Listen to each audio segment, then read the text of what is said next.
আসসালামু আলাইকুম ওয়া রাহমাতুল্লাহ।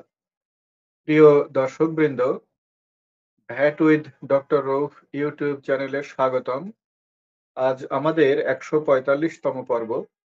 আজ আমরা ভ্যাট ব্যবস্থার একটা বিষয় নিয়ে আলোচনা করব, যা নিয়ে ভ্যাট অফিসার এবং ভ্যাট দাতাদের মধ্যে মাঝে, মাঝে সমস্যার সৃষ্টি হয়। আমাদের এই ভিডিওগুলো প্রস্তুত করার মূল উদ্দেশ্যই হলো যে ভ্যাট সচেতনতা সৃষ্টি করা এবং জটিলতা নিরসন করা। তো আজ আমরা যে বিষয়টা নিয়ে আলোচনা করব সেটা হলো যে কোনো নিবন্ধিত ব্যক্তির, কোনো ভ্যাট দাতার কোন, কোন ডকুমেন্টস ভ্যাট অফিসার আ নিতে পারেন, সে জব্দ করতে পারেন বা চিঠি লিখে চাইতে পারেন। এটা নিয়ে মাঠ পর্যায়ে মাঝে, মাঝে সমস্যার তৈরি হয়। অনেক সময় ভ্যাট অফিসার কোনো ডকুমেন্ট আ চেয়ে চিঠিপত্র দিলে নিবন্ধিত ব্যক্তি মনে করেন এবং বলেনও যে, "এটা ভ্যাটের ডকুমেন্টস না, এটা আমি দিতে বাধ্য না।" এরকম মাঝে, মাঝে এরকম সমস্যা হয়। অর্থাৎ সচেতনতার অভাব রয়েছে। এই বিষয়টা আজকে আমরা ক্লিয়ার করব। মূল কথা হলো ভ্যাট অফিসার নিবন্ধিত ব্যক্তির যাবতীয় ডকুমেন্টস নিতে পারে। যাবতীয় ডকুমেন্টস তার ব্যবসায়স্থলে ব্যবসার অবস্থা জ্ঞাপক যেকোনো দলিলাদি ভ্যাট অফিসার চিঠি লিখে নিতে পারবেন। যথাযথ পদ্ধতিতে আটক করতে পারবেন। এখন আইনের বিধানগুলো আমরা বলি।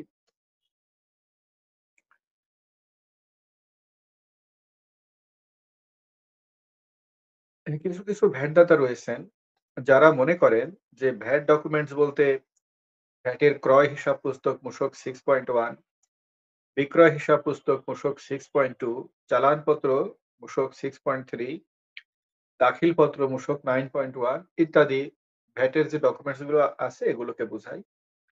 প্রতিষ্ঠানের অন্যান্য ডকুমেন্টস ধরুন accounts, HR, procurement, marketing, engineering ইত্যাদি একটা প্রতিষ্ঠানে আরো যে নানান কার্যক্রম থাকে সেই সংক্রান্ত ডকুমেন্টস ভ্যাট ডকুমেন্টস না এবং ভ্যাট অফিসার নিতে পারবেন না বলে কারোর মধ্যে ভুল ধারণা আছে। এ ধরনের ধারণা সঠিক নয়। এ ধরনের ধারণা ভুল। ভ্যাট অফিসার কোনো প্রতিষ্ঠানের যেকোনো ডকুমেন্টস যথাযথ পদ্ধতি অবলম্বন করে নিতে পারবেন। ভ্যাট আইনের ধারা ২ এর উপধারা ৪৯ এ দলিল সংজ্ঞায়িত করা আছে। দলিল দলিলের সংজ্ঞা দেয়া আছে। আপনারা জানেন যে ভ্যাট আইনের ধারা ২ এ ধারা ২ এ অনেকগুলো সংজ্ঞা আছে। তার ভিতরে একটা সংজ্ঞা হলো দলিল, ডকুমেন্টস। অর্থাৎ ভ্যাট আইনে কোন, কোন আইটেমকে ডকুমেন্টস আ বলা হয়। সেখানে যাবতীয় ডকুমেন্টস অন্তর্ভুক্ত আছে। আপনারা দয়া করে দেখে নিতে পারেন।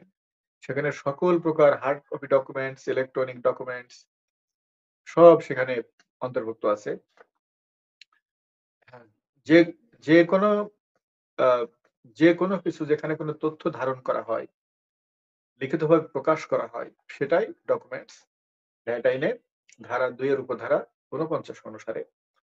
আরেকটা বিষয় হলো ভ্যাট বিধিমালার বিধি ৪০ এর উপবিধি ৫ এ উল্লেখ আছে যে ব্যবসা পরিচালনার লক্ষ্যে সংরক্ষণীয় এবং ব্যবসায়ের অবস্থা জ্ঞাপক সকল দলিল বাণিজ্যিক দলিল হিসেবে বিবেচিত হবে এবং তা নিবন্ধিত ব্যক্তির কর দায়িত্ব নির্ধারণে ব্যবহার করা যাবে।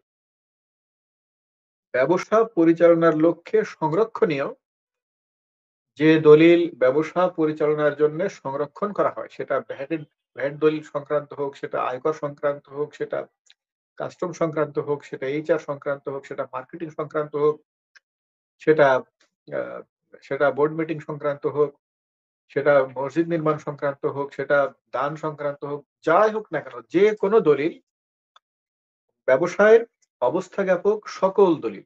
এই ব্যবসায়ের অবস্থা বোঝা যায় সেই দলিলটা দেখে এরকম সকল দলিল বাণিজ্যিক দলিল হিসেবে বিবেচিত হবে এবং এই প্রতিষ্ঠানের কর দায়িত্ব নির্ধারণ অর্থাৎ এই প্রতিষ্ঠানের ভ্যাট কত দিতে হবে ইত্যাদি নির্ধারণ করার জন্য সেটা ব্যবহার করা যাবে।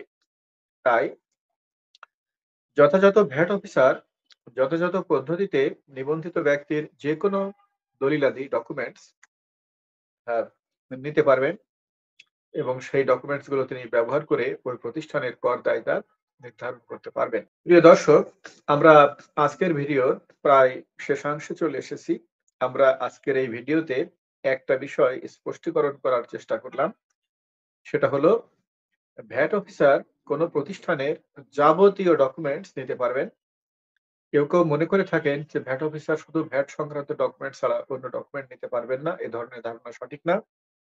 ভ্যাট অফিসার যখন যথাযথ পদ্ধতিতে আপনাকে পত্র দিবেন, পত্র দিয়ে কোনো ডকুমেন্ট চাবেন, যে কোনো ডকুমেন্ট আপনার প্রতিষ্ঠানের যে কোনো ডকুমেন্ট আপনি দিতে বাধ্য। ভ্যাট অফিসার যখন যথাযথ পদ্ধতিতে আপনার প্রতিষ্ঠানে তল্লাশি করবেন, তখন তিনি যে কোনো ডকুমেন্ট তিনি আ জব্দ করতে পারবেন, আটক করতে পারবেন।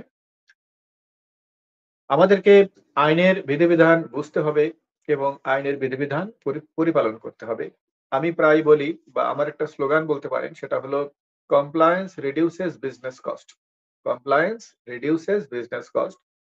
তাই আপনাদেরকে কমপ্লায়েন্ট হতে হবে। আ কমপ্লায়েন্ট হয়ে আইন কানুন পরিপালন করে ব্যবসা-বাণিজ্য করার মধ্যে আ আ স্বচ্ছতা এবং স্বস্তি বিদ্যমান। নন কমপ্লায়েন্ট হয়ে তথ্য গোপন করে ভ্যাট ফাঁকি দিলে বা সরকারের অন্য কোনো আইন কানুন বিধিবিধান পরিপালন না করলে ভবিষ্যতে সমস্যা আরো বাড়তে থাকে। তাই আসুন আমরা সবাই আ ভ্যাট আইন এবং বিধিমালা সঠিকভাবে কমপ্লাই করি, সঠিকভাবে হিসাবপত্র সংরক্ষণ করি এবং সঠিকভাবে সকল ডকুমেন্টস ভ্যাট কর্তৃপক্ষের কাছে উপস্থাপন করি। কমপ্লায়েন্ট কমপ্লায়েন্ট না হলে আ না হলে আমরা স্মার্ট বাংলাদেশ গড়ে তুলতে পারব না। স্মার্ট বাংলাদেশ গড়ে তোলার একটা পূর্ব শর্ত হলো নেশনকে কমপ্লায়েন্ট হতে হবে। নেশনকে কমপ্লায়েন্ট বলতে বিজনেসকে কমপ্লায়েন্ট হতে হবে। এখন আমরা সবাই কমপ্লায়েন্ট হই। আমরা একটা আদর্শ ভ্যাট ব্যবস্থা গড়ে তুলি। ধন্যবাদ। খোদা হাফেজ। আসসালামু আলাইকুম ওয়া রাহমাতুল্লাহ।